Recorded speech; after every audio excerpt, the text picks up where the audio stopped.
is the source of the third one, and their guru, their acharya, is Vishnu Swami.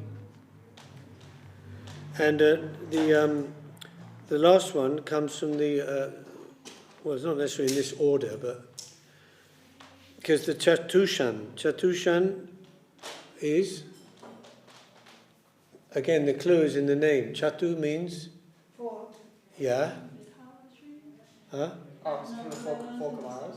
Four Kumaras, yes. Four Chatushana, the four Kumara saints. The five-year-old boys appearing, looking as 5-year-old boys. Yes. And they are, do you know who they are, by the way? Brahma's sons. Yes, sons of Lord Brahma, born from Lord Brahma's mind. Thank you. And but what are their names? I'll start you off. Sanat Kumar. Yeah? Sanandana. Sanat Kumar Sanandana. There's a clue. There's one, Rupa Goswami's brother, elder brother. Sanatan. Sanat Kumar Sanandana Sanatan and what's the fourth one? Sanat Kumar Sanandan Sanatan and Sanaka. It's Sanaka. It's Sanaka, I think. Sanaka, right? Sanaka, yeah. I told you that already. Did you? Oh, sorry. I won't put the Facebook thing. Okay, that's 4, yeah. I'll take notes of the test. Sridhar Swami, the renowned commentator of Bhagavad Gita and Srimad Bhagavatam, belongs to the teachings of Shuddha Advaita. That's the one coming from Rudra or Shiva. And the Vallabha Sampradaya also branches from there. Okay, this is just a little bit of technical things at the beginning, then he goes on. In the teachings of the Nimbaka Sampradaya, known as Dvaita Advaita Vad, both Dvaita and both difference and oneness between the Lord and his energies are accepted. So it's Dvaita 2 and Advaita 1. So it's both different and one. The soul is both different from the Lord and one with the Lord. Dvaita. But it's not qualified as Achintya.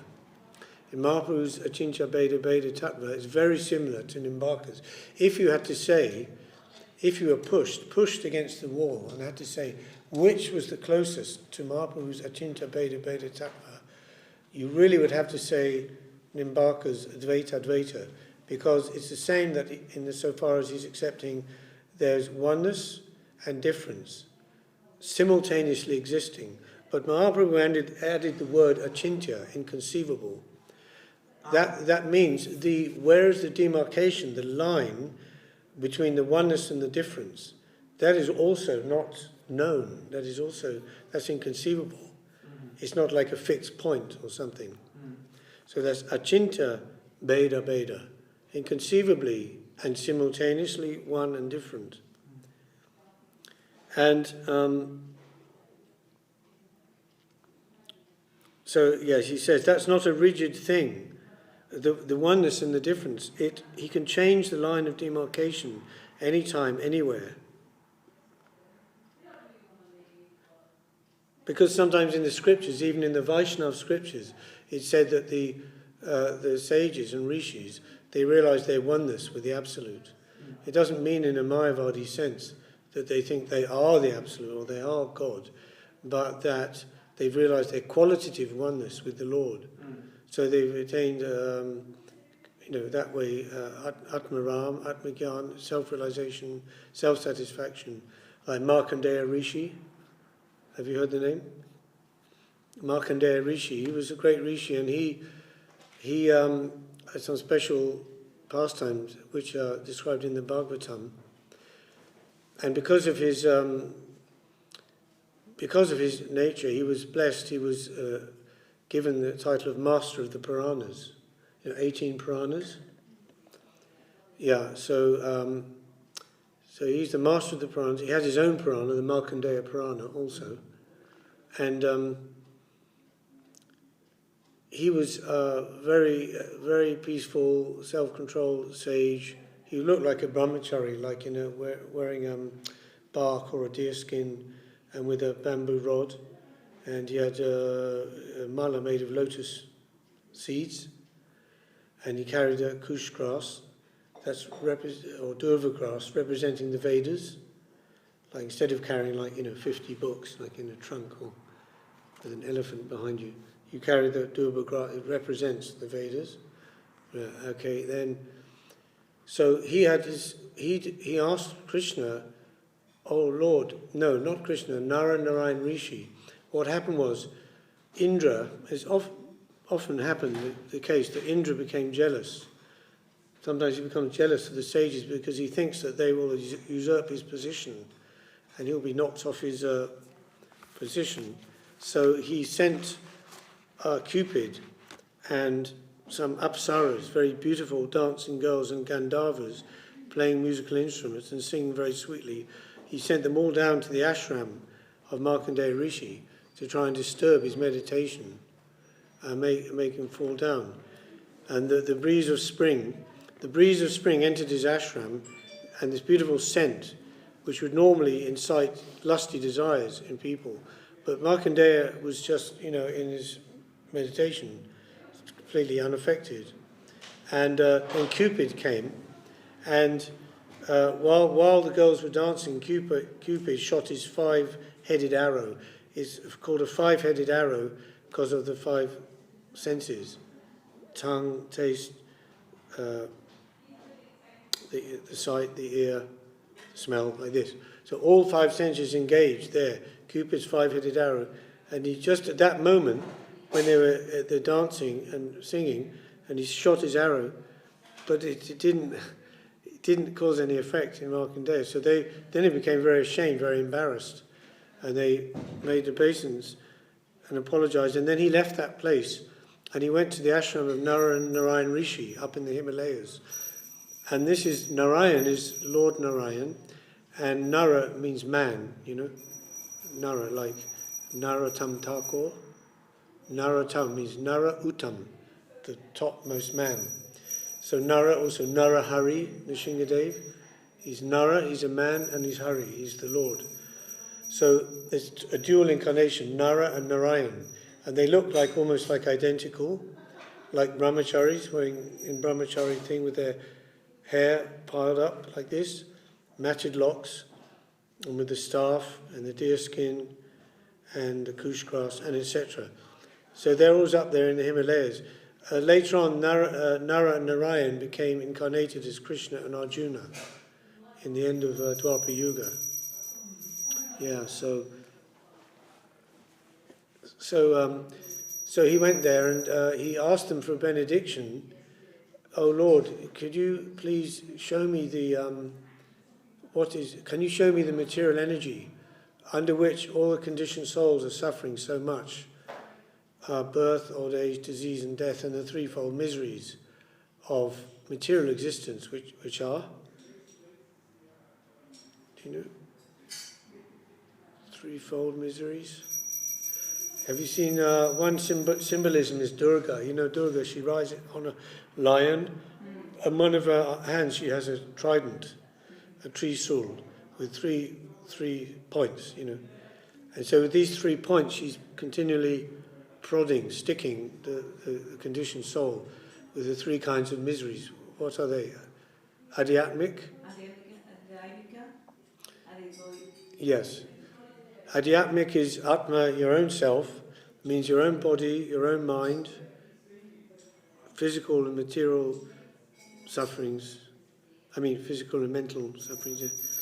And then adibhotic, other living entities, caused by other living entities, human beings, insects, snakes, scorpions, etc., etc. And adidaivik, miseries caused by so-called natural occurrences, pandemic, so-called, and flood, and famine, and hurricanes, and etc. So he wanted to see that, It's interesting because we say, oh, devotee is desireless, right? Krishna, bhukti mukti siddhi kami, sakale ashanta, who is seeking, bhukti means who's seeker of enjoyment, bhoga. This word bhukti comes from bhog, to enjoy. Krishna says, bhoktaram jagya tapasam, I am the only enjoyer of all the sacrifices, bhoktaram jagya tapasam, and austerities that the human beings may perform. So bhoga, to enjoy, right? So that's we say we're going to offer the bhoga to the Lord. So he's the first enjoyer. The bhoga goes to him. So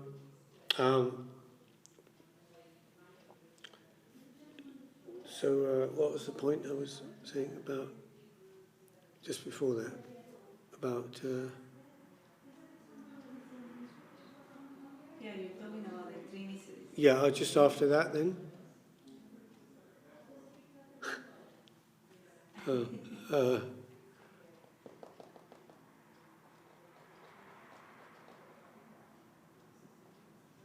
So, okay, this was about the story about Markandeya. Oh yes, got it. I was quoting the verse, Bhukti Mukti Siddhi Kami Sakale Ashanta, which means who is seeking enjoyment. General people, we say karmis. We call them karmis, but actually they're not really karmis. Karmi is a higher thing. It means who's following the karma kanda of the Vedas. They're regulating their sense enjoyments by offering the results to demigods or even to the Lord in karma yoga. So who doesn't follow any rules and regulations, as will be the case more and more in Kali Yuga, until the end of Kali Yuga they won't be following anything at all. It says in the symptoms of Kali Yuga in the Srimad Bhagavatam that a person will consider themselves fit to go out in public, in society, just having taken a bath. That's it. There's no prayer, there's no mantra, there's no tilak, just nothing. Yeah, and they'll be considered very respectable in society if they can make lots of money. And conversely, if they're not very good at that, they won't be given respect. They're useless, rubbish, And they will be considered, the quality of a person, their virtue, people will consider how they speak. If they can speak very nice words, like the politicians, speaking very nicely, but they're never actually answering the question.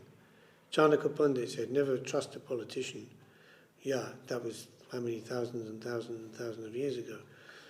Yeah, so they say many things, and it sounds, on the surface, it sounds very good, but they'll be respected by that, even though what they're saying has no quality, no substance, and no spiritual value. So these are the symptoms of Kali Yuga. So bhukti, who's seeking material enjoyment, either completely unregulated, random, or regulated way, according to the Vedas, Karma Yoga. Mukti, who's seeking liberation, the Jnanis, they're working very hard, studying very hard, Vedanta, and trying to discriminate spirit from matter. And the furthest they can go with that is liberation, impersonal liberation. So bhukti, mukti, and the siddhi. Those are the yogis who are seeking siddhi, mystical powers, subtle powers. Bhukti, mukti, siddhi, kami. Yeah, kami means ordinary sense enjoyer. Sakale ashanta. All of them are actually peaceless. They don't have peace in their life. Krishna Bhakta Nishkam, who is devotee serving Krishna Nishkam, without desire for the fruit or the result of their work. Sakale Shanta. Ataiva Shanta. Therefore they're peaceful. So even though on the surface it may not look as though they're peaceful, it may look like a materialist says more peaceful, more happy, but actually that's all like a covering. It's not possible for the soul to get peace in that way. But the devotee may look like disturbed on the surface, because if they're engaged in service, they're having to deal with so many things, and so many maybe worries and problems. But because it's all in the service of Krishna, actually they have this peace deep in their soul. So, so generally we say devotees, they don't ask anything from the Lord, specific things. As you know, in the case of, and if they get offered a benediction, generally they will say, I only want your service, my Lord, no other thing. Like Prahlad, same. And the Lord said, let me give you something, I must give you something. And 2 or 3 times he's asking, and Prahlad's refusing. And finally, that would be almost like to think, almost be like offensive, right? If the Lord wants to give, and you're saying, no, no, no, no, so much. He said, oh, okay, if you want to give me something, then please only your service, life after life, that I want.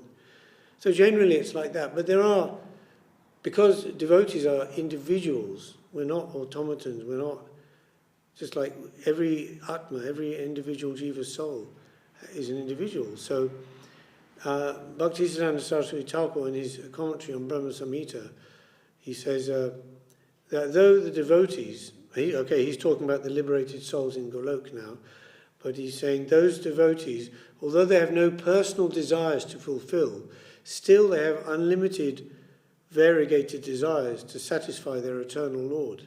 Yeah? So we see in the case of, for example, Arjuna, he asked Krishna, show me your universal form.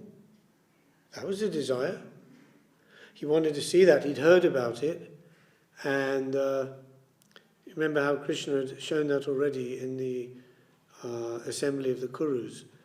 The final time when Krishna went to try to make peace, he thought, well, maybe if I just go myself, maybe that will work.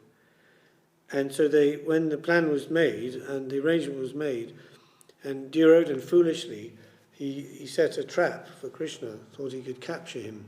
So he had soldiers hiding, in the palace, behind the pillars, something. And they were going to come out and with ropes or chains or something, bind Krishna. This was the idea. So Krishna went there and he was telling his thing, and Duryodhana said, no peace, I won't give anything. I won't even give, never mind just one village. Pandava said, just give us one village. Never mind half the kingdom, just one village. See, a Kshatriya, those who have that Kshatriya nature, they have to possess something. Because they're conducted largely by the Rajaguna. And so they want to hold something, to control something, to possess something. So at least one village give us. And Dura said, no, not even the amount of land you can put on the head of a pin. I won't give you. So it was hopeless. So the soldiers jumped out to capture Krishna, but then Krishna expanded himself. So then there's 2 Krishnas. Oh, they're looking, which is Krishna? Then it goes to 4, then 8, 16, 32. Then mega Krishnas, giga Krishnas. And they're bewildered. And Duryodhana, Dhritarashtra, the father of Duryodhana, he was blind, as you know, from birth. So he heard this commotion, everybody running around and confused and everything. And he said to Sanjay, can you, what's happening? And Sanjay said, Krishna this is going on. It's called Virat Rup, the universal form. There's different forms of it actually, but so anyway, and Dhritarashtra said directly to Krishna, please take away my blindness just for a few moments so I can behold you in your universal form, which I've heard about so much, and now you're displaying it in this very court. And Krishna said to Dhritarashtra, oh, foolish, it's not a question of your physical sight. If I say you see me, you will see me. As Dhritarashtra said, replace my sight, physical sight, then I can see your universal form. And then again you can make me blind after. Just so I can. Just said it's not necessary. By my will, if I say you see, you will see everything. So spiritual sight is like that. It's nothing to do with the physical senses. And so similarly, Markandeya Rishi, he asked to see the total material energy of Krishna. So what happened, he was in his ashram, and all of a sudden this wind came a very strong, gusting wind, and it got stronger and stronger. And then behind it was pushing, clouds and lightning, and all of a sudden he got caught up in this complete maelstrom, chaos. And this was actually, he was seeing what's called the Mahapralaya, the devastation at the end of the universe. And, the ocean, the four oceans of the planet, they come together and they inundate the land and go higher and higher, the winds, and everything is getting caught in that, and the whirlpools and hurricanes. And he was in that, inside that, and he was wandering around like, what's happening, what's going on? As I say, like same with Arjuna, when he saw the universal form, is, be careful what you ask for. You say you don't want to bite off more than you can chew, right? Because when Krishna showed Arjuna that, and he couldn't, where is the beginning? There's no beginning or end of it. And there's infinite faces and arms and eyes and heads and stomachs and mouths and teeth, and he wanted to go down, do obeisances, but where's he going to go, Because the Lord's everywhere. So finally he said, oh, please stop it, It's too much. Please go back to your human-like form. So Krishna, he went to his four-armed form and then two-armed form, finally. So in the Gita it says, when Arjuna asked to see the universal form, Krishna says, you can't see me with your present eyes, so I'm giving you divine eyes. It's translated divine eyes by Srila Prabhupada, Divya Darshan. But actually the form of Krishna, two-armed form of Krishna, is a higher form, more divine form than the universal form.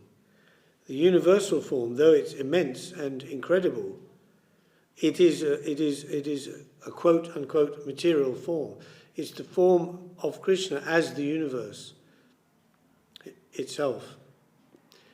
Yeah, whereas Krishna's human-like form, that's his highest lila, Nara lila, human-like form and activities and pastimes, etc. So in a way, Krishna had to reduce Arjuna's vision to see that universal form. So you could say it was more like supernatural vision, not so much divine vision. But anyway, so Markandeya Rishi, he was in this thing, and completely, he was getting more and more tired, and more exhausted, and he didn't know what was going to happen. And all of a sudden, in the middle of all of this, he saw an island, small island, and on the island was a tree, big tree, and on the branches at the top of the tree in the northwest direction was a banyan tree, and there was one big banyan leaf, and in that leaf was a baby, small baby, blue and black hair, and it's described he had very auspicious markings on his feet, reddish, pinkish lotus feet, and his ears, these coils inside his ear was like the coils inside a conch, and his navel, belly, with his breathing, it was like moving. The skin was moving, and like this. And all of a sudden, the boy, he picked his toe and started sucking his toe, like a baby does, right? And he was watching this Markandeya.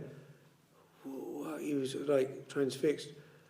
Then all of a sudden, the baby, Krishna, was breathing, and then he went, did a big breathe in, and he got sucked in right inside Krishna, Markandeya. So now he's inside Krishna, and he's seeing the whole universe inside Krishna also, everything. And after some time, Krishna breathed out, and he ejected out. Suddenly, he's back in his ashram, like that, as before. So then he prayed to Krishna, and then Lord Shiva and Parvati, they came there, and they had some talk with him. What happened, they were just passing, and they saw him like in meditation, and Parvati said, "Wow, he looks so nice. He's like an ocean when there's no wind, and the fish are completely still inside the ocean." and maybe we better not disturb him like that. And Lord Shiva said, yes, but the highest benefit for the soul is to have association with saintly persons. So let's try and maybe we can talk with him. So they went there and there was some discussion. It was very nice. And so this was coming from the point about, yes, Achintya Bheda Bheda, the oneness and difference, means it's not a completely monogamous thing, that just in devotional service everybody has to be the same, do the same, look the same, feel the same, think the same. Not at all. Because everyone has their own path, and Krishna is leading everyone on their own individual path to him, and only he knows what that is. And that will be gradually revealed to us as we go on. So that means there's always the oneness and the difference is always there in every aspect. So, like there's one aspect in which, of course, we're one, we're doing all the same things, chanting, taking prasad, worshipping the deity, the 9 processes of devotional service. But the difference is that individually we are practicing in our own way, according to our own understanding. And you can only do according to your own understanding, really, not more than that. If you receive by grace, by blessings of a Vaishnava or Krishna, to understand higher, then of course you can do that. That is progress, selection and elimination, to grow and progress. And so you have your, like different gurus. You have your what's called Vatma Pradashka Guru. That's the first person who said anything to you about Krishna in this life that you remember. And that could have been anyone. Could have been the guy in the post office. Said, showed you a picture of Krishna that was just happened to be there and said, wow, that looks really nice, isn't it? Something like that. But usually it's more than that. It would be generally a devotee or someone who has some connection, ongoing connection with Krishna, like Chintamani, the prostitute, and Bilva Mangal Thakur, you know the story.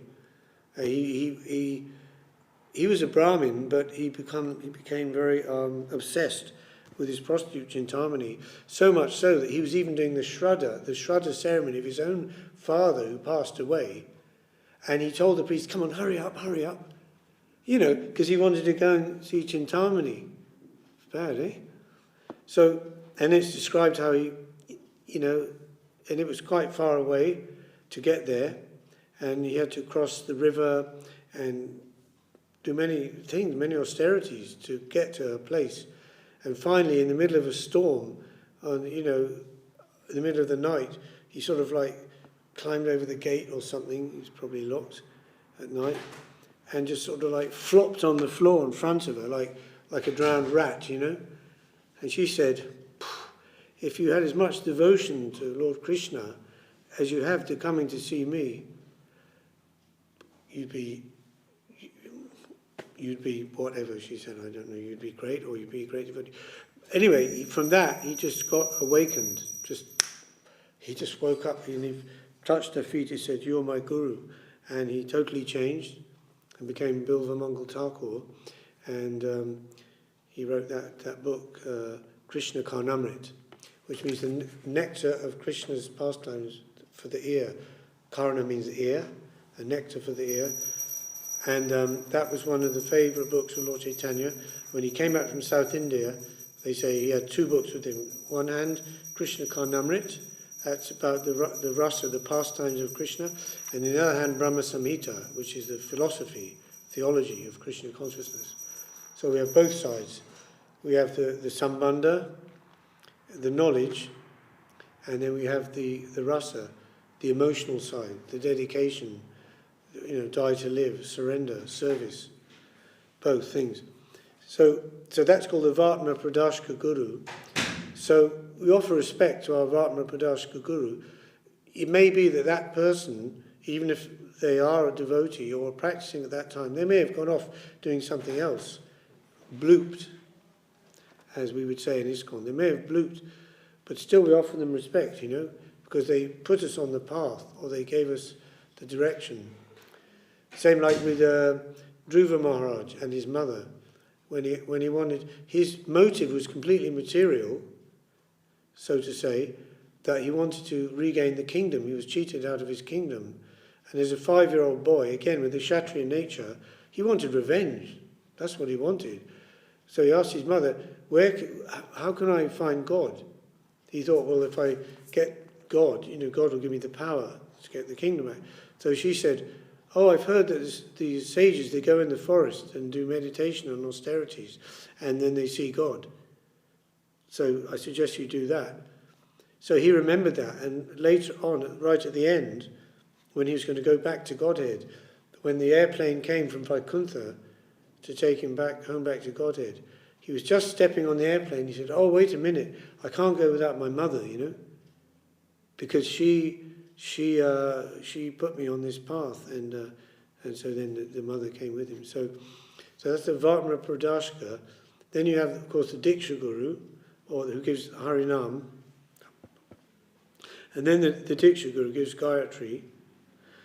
And so the importance is in that order. First Harinam, then second initiation Gayatri. Then you have Vatma Pradashaka, person who puts you on the path. That's kind of a separate thing, Then you have many Shiksha Gurus, Shiksha, who gives advice. Again, that could be devotees, anybody along the way who helps you. And they may or may not be in the same lineage. They may or may not be like a god brother or god sister directly. They could be devotees from other clans, but they help you, give some advice, and you benefit from that. And that can be very wide, very broad. For example, in the Srimad Bhagavatam, 12th canto, we have the song of the Avadut Brahmin, and he's telling the story how he was travelling around and how he received enlightenment from 24 gurus. They were like Shiksha gurus. The bumblebee, the prostitute, the, who was it? 24, there was 24 anyway. So and then Guru Maharaj, he talks about the universal conception of Guru in Sri Guru and His Grace. So it means that, to see where the guidance is coming from everyone, everywhere actually, to see Guru everywhere. But that's a little bit higher stage, to be able to perceive that directly. But at least we should be open, aware of it, that, the environment is speaking to us. It's conscious, it's not a dead thing. And, generally, when we say spiritual instruction, we mean as directly from a person. But that can manifest in different ways. For example, association that way. But there's also Shastra. Again, that's another type of guru, but passive. But it doesn't have to be passive. If someone is very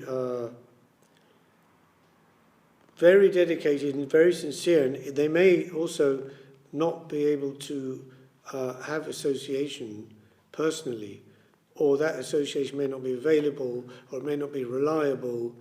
So then they're praying to Krishna, Krishna, please give me some intimation, some guidance. And then they read in the Bhagavad Gita some verse, and Krishna is speaking to them through that verse. Because Krishna is the speaker of the Gita. But generally we say that's more of a passive advice, but it can be active also. It's it's alive, it's living. So that, so that's the order. Sadhu is the first position, because that's more direct and more, then Shastra, then Murti. Murti, the Archa Vigraha, is also a form of the Lord.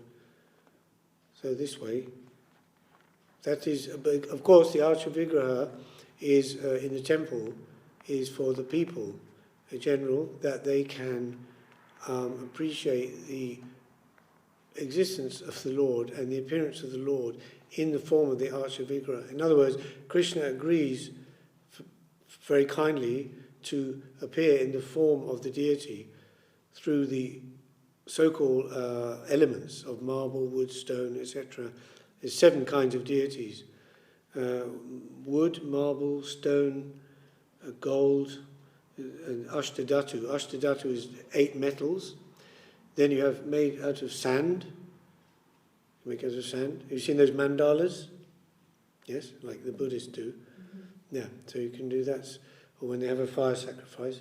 Sand, and the last one is in the mind. Deity created in the mind. That's, you can do manasik seva. For example, let's say, you you normally worship the deity every day, but for some reason you get called away and you have to go on a trip and you can't worship the deity as normal. Then you can do a manasik seva in your mind, doing the offering, and the puja and the food and everything. So that can also be very deep. In fact, sometimes that can be more deep because you have to focus, you have to concentrate more that way, isn't it? And there's that story of the devotee, and he offering sweet rice, and he was cooking the sweet rice very, very. This is all in his mind, manasik seva. He's doing it very carefully, and anyway, the sweet rice was ready, so he wanted to test the temperature. So he touched his finger in the sweet rice, and then he woke up from his meditation, and his finger was burnt. So it really happened. And there's other examples of like that. The Goswamis also, in their meditation on Radha, Krishna Leela, etc. So, some time left. Let's read a bit more.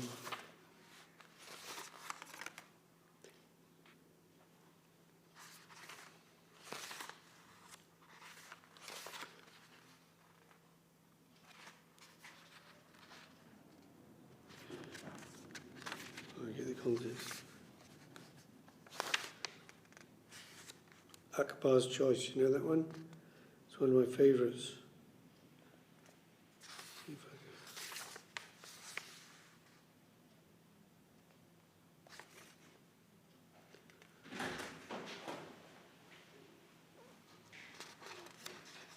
Oh yeah.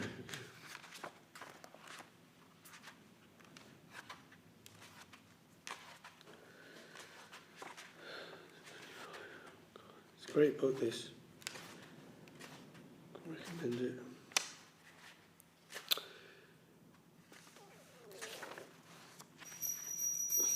Okay, this is a story, little story. Okay, Akbar's Choice.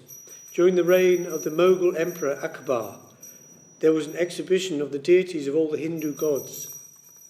Though Mohammedan by creed, Akbar was very generous and very kind to all religious conceptions. The other fella, he was very nasty, Aurangzeb. He was the guy who was breaking all the Hindu temples and killing the Brahmins and that. But this Akbar, I'm not sure, but it could have been his wife or maybe daughter or daughter-in-law or somebody. There was an intermarriage with Hindu, His wife. Was it his wife? I think it was his wife. Oh God. Yes. While visiting the exhibition, Akbar was proceeding around the hall, inspecting all the representations there, and asking the exhibitors, who is this god? What are his activities, his pastimes? Where did he descend on earth? And so on. At one point he came before the figure of Krishna, depicted in Vrindavan playing his flute. After seeing everything in the hall, he remarked to the exhibitors, indicating the figure of Krishna, amongst your gods, this god is the highest of all, because he does not have the worry of any management. He's completely free, enjoying his life, playing the flute with no worry about anything.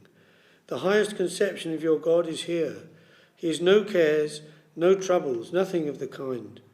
To get his company will be very beneficial. This is the nature of Krishna Leela. It is playful. To be engaged in play without anxiety is the highest Leela. Krishna shows his pastimes in this world in Bhoma Vrindavan, Prapancha Vrindavan, like an exhibition to test our taste, to give an opportunity to taste. Do you want this? In that divine exhibition, so many things are shown for our choice. The different Leelas of the Lord in his various infinite forms and pastimes come to this world to test our choice. Do you want this or this? Such opportunity is offered. Kali or Krishna.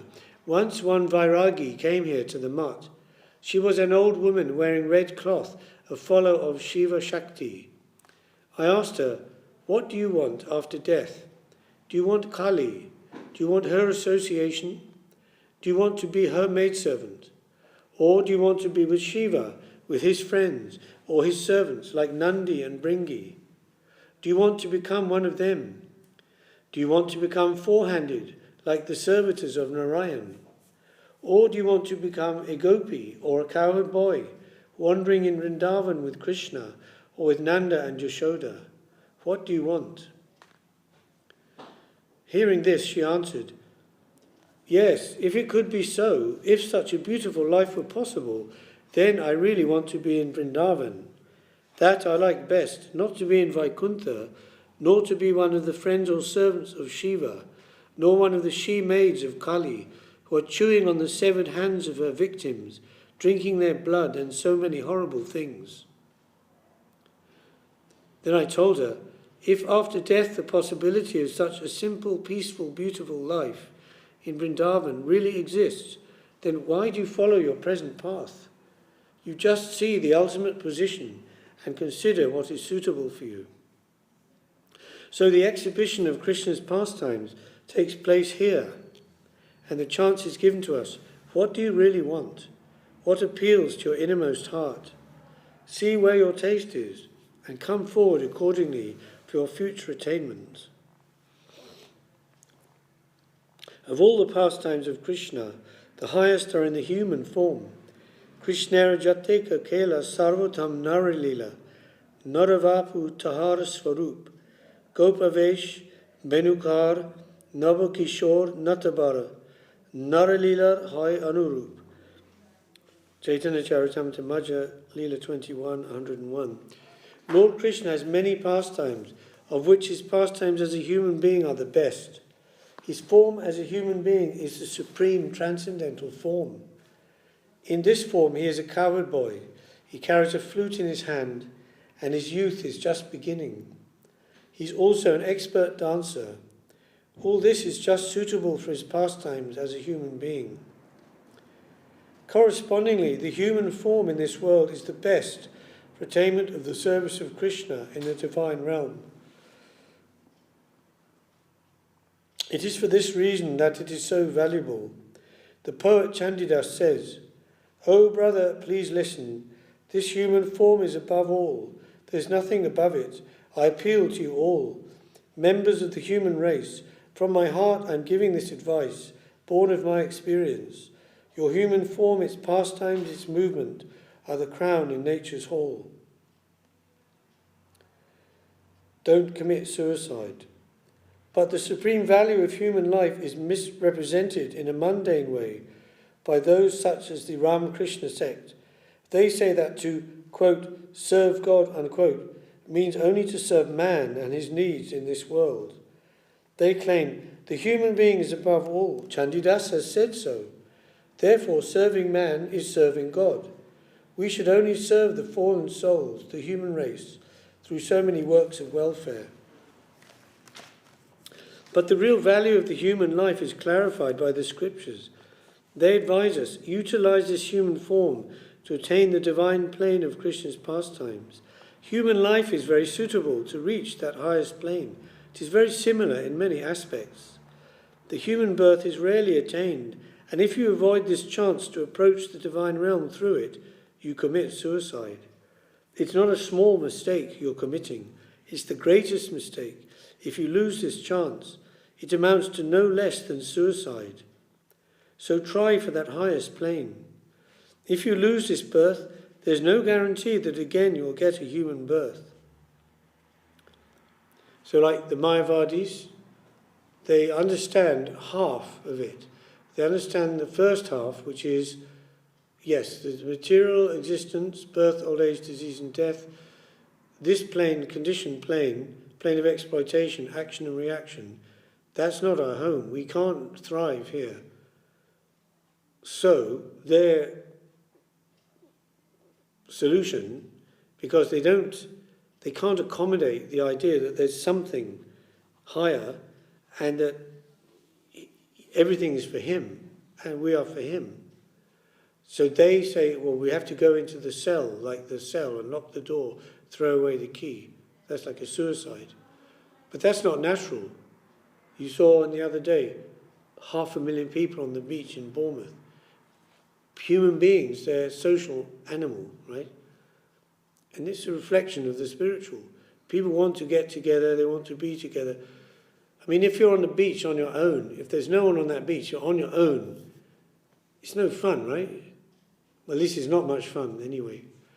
So it's nice, all the people, of course it's too much maybe when there's too many. But like that, we don't, just to, in frustration and almost like disgust, you know, it's almost like a form of self-hatred, to enter into the suicide cell of impersonal liberation. No, you find what is the how we can harmonize ourselves with the whole, be one with the whole, but without losing our individuality. So we're one with everything, but we maintain our individuality and our individual life and service and everything else. So, and then the human life is the most valuable, and if we lose it, two ways of losing it. One is to go down to pre-human, subhuman, Trayate Mahato Bhayat, the great fear of losing the human form, going to subhuman, subspecies, animal form, complete ignorance, or entering the Mayavadi cell of impersonalism. I mean, both is off, you know. So to take a human birth and then misuse it or abuse it or lose it, it's very hard. It's like, he gives the example like in the football field, and the football's going everywhere, different places. Then if it suddenly goes very near the goal, it's going to go in the goal, and suddenly off, it's off again. Oh, the crowd goes, oh, like that. You know, the virtual crowd now, because they can't have crowd. Computerized. Yeah, so, in the case of Bharat Maharaj, at the time of his death, he had some intense attention for a deer cub to whom he had given shelter after it became separated from its mother. He was lamenting, oh, who will look after this young one? And in his next birth, he became a deer. Bharat Maharaj actually, it was an amazing story. He left his kingdom, his family. He was living alone in the forest, every day do a little fire sacrifice next to the river. And it was lovely life, beautiful life. You know, just then, how did he become attached to a deer? Little deer. So the mother deer was pregnant. She was drinking water from the river, and all of a sudden a lion roared from inside the jungle, and she got a shock like that, and she tried to run away, and she jumped over the river, but she like miscarried, you know, and the baby deer fell in the water and was being swept away. So Bharat, he just picked it out, but then gradually became more and more attached to the deer. You know, so like, you think, and how is that possible? And to a deer, not even a human being. But it just shows, you know. And in the Bhagavatam, where that's described, it said, it must be some unfinished karma from this life previously, or previous life, that could happen, you know, even though in his very highly realized state. And the deer, it would be a little baby deer there, and then he'd be doing his, you know, religious functions, and the deer would be like nudging him like that, you know, with his little horns, and he'd push the deer away, and then the deer would it would go and like sit stock still. It says, like a son of a saintly person, you know, and because it would pollute the things, you know, with its teeth, nibbling on the different articles, you know, for the puja and that.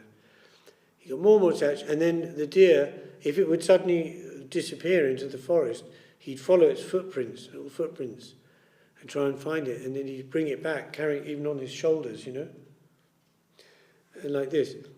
And when the deer disappeared one night, he totally lost it, and he just went like insane, and he was looking at the moon, and he was seeing the marks on the moon, they say the man in the moon, right? But you see the marks of the thing, and he says, "Oh, you have taken my deer." He thought he saw the deer there, and he was, like talking to the moon. He's like, and anyway, finally, so he more or less neglected his spiritual activities, but he never forgot Krishna completely. Anyway, time of his death came. He said he forgot that he had to die, but death didn't forget. And at the right time, death appeared before him. He had to leave the body. And as he was leaving the body, the deer was sitting there.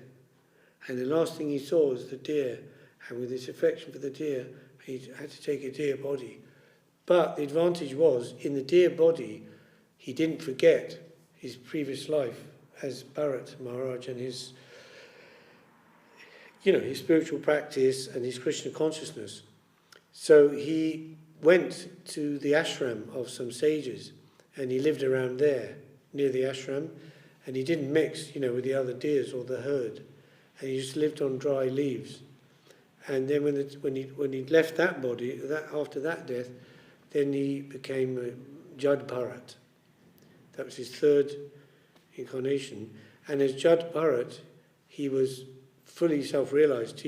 All his self-realization came back. He just had to go through that deer incarnation for that. And as Jad Bharat, Jad means, like dull, ignorant. Like we say, a mountain is Jad. He just like sits there, doesn't do anything. So Jad Bharat, so he was one of I think it was 7 or 8 sons, and his father tried to educate him. But he acted dumb and stupid because he didn't want to mix with people.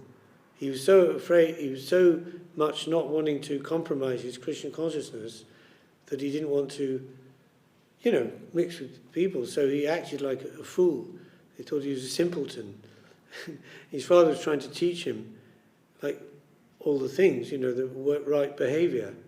They said, he's teaching him that you have to wash your hands after passing stool. But he used to wash his hands before passing stool, like that. Things like that. And he couldn't remember the mantras, or he was acting like he couldn't remember the mantras and everything. So eventually the father died, and the sons, they didn't treat him well at all, So he was like the father's pet. So they were just picking on him, and they basically threw him out, and they made him work in the fields.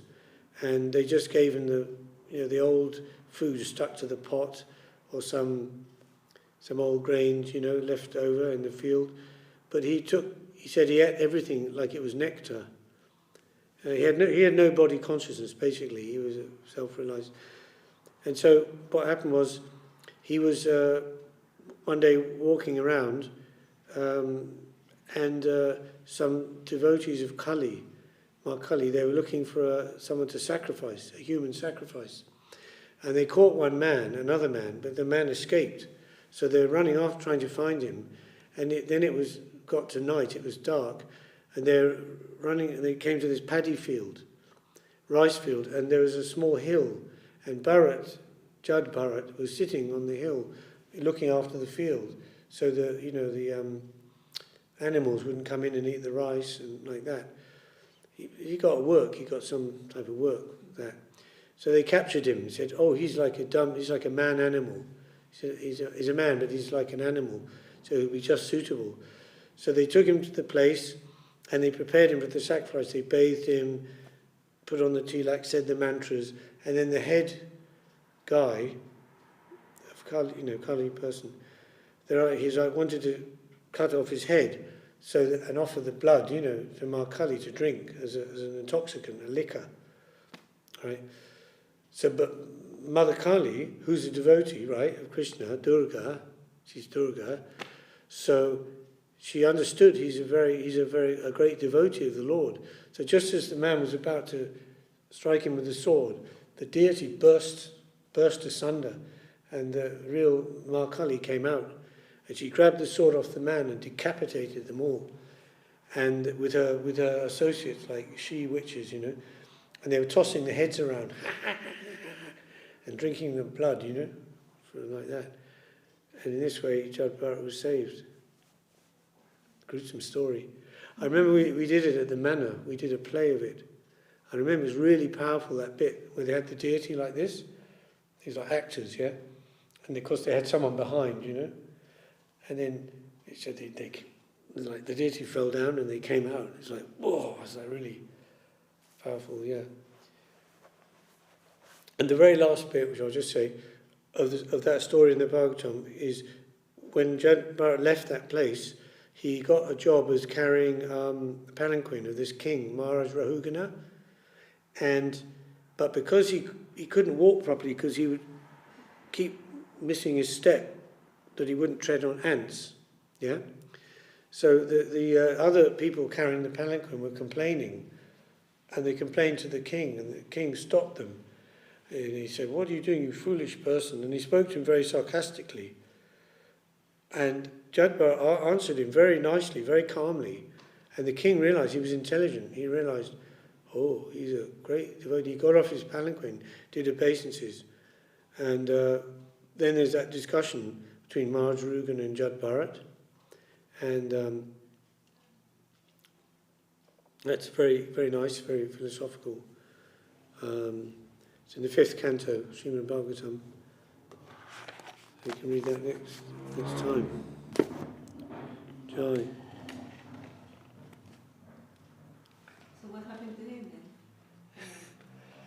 I think it just kind of ends there. It just said this is the story of Jad Bharat. After the king sort of got enlightened, and he let him. That's some famous verses though from that section, and the famous verse where Maharaj Rahugana has said, without smearing one's body with the dust from the lotus feet of a pure devotee, one cannot sort of, what they say, make spiritual advancement or get Krishna consciousness. That's from there, and some other verses also. And so, are you chanting for us? No, I did so much chanting before. Would you like to? If you don't mind.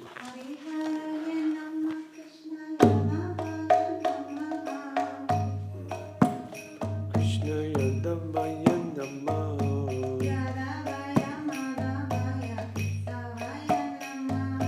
Yadavaya Madhavaya Keshavaya Namah.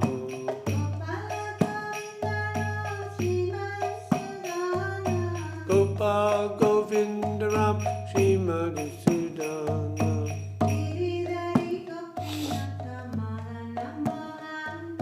Gindindandin Gopinatha Madana Mohana.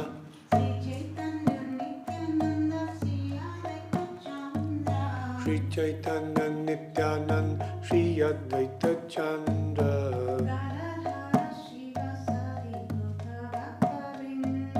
Anandhara Shiva Shandri Gaura Bhakta Vrinda.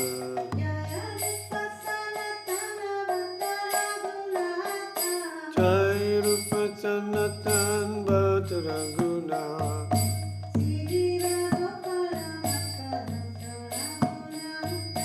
Jinjivam Gopala Bhatta Tasaragunata.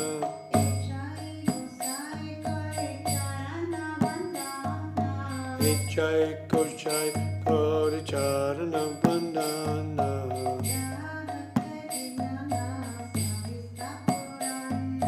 Yaho Hite Vignanas Amishta Purana.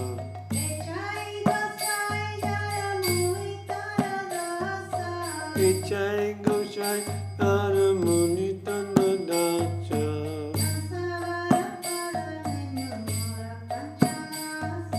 Tanjabada Pandarindu Mura Panchagrasa. Haribo. Tandera Charana Dev Bhakta Shaneva.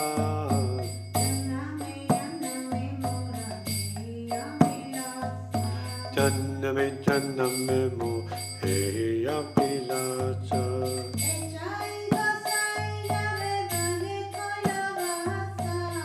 Jai Goshai Mani Bhanje Kola Bhaja.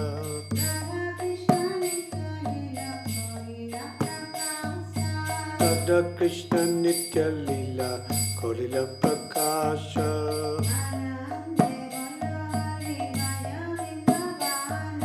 Anandi Bolo Hari Bhaja Vrindavana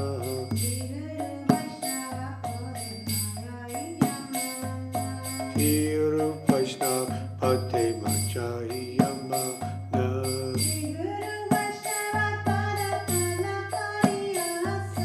Hingaram Vaishnava Padma Koriyacha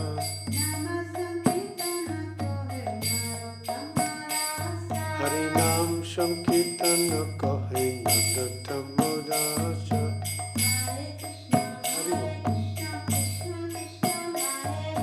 Hare Krishna, Krishna Krishna, Hare Hare,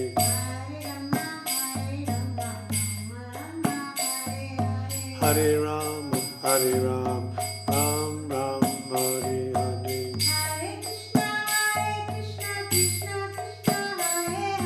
Hare Krishna, Krishna Krishna, Hare Hare.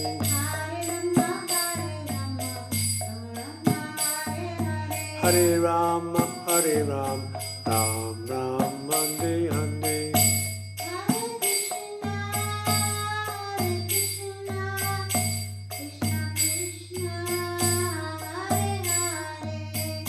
Hare Krishna, Krishna Krishna, Hare Hare.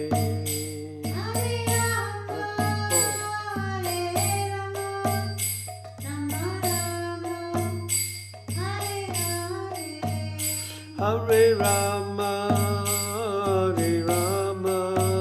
Rama Rama, Hare Hare.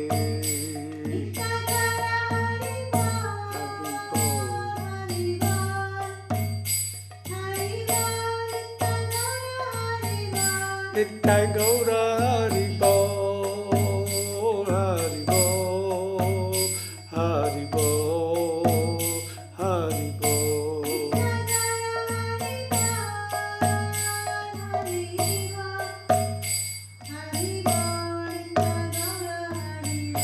Nittai Gaura Hari Bol, Hari Bol, Hari Bol, Hari Bol.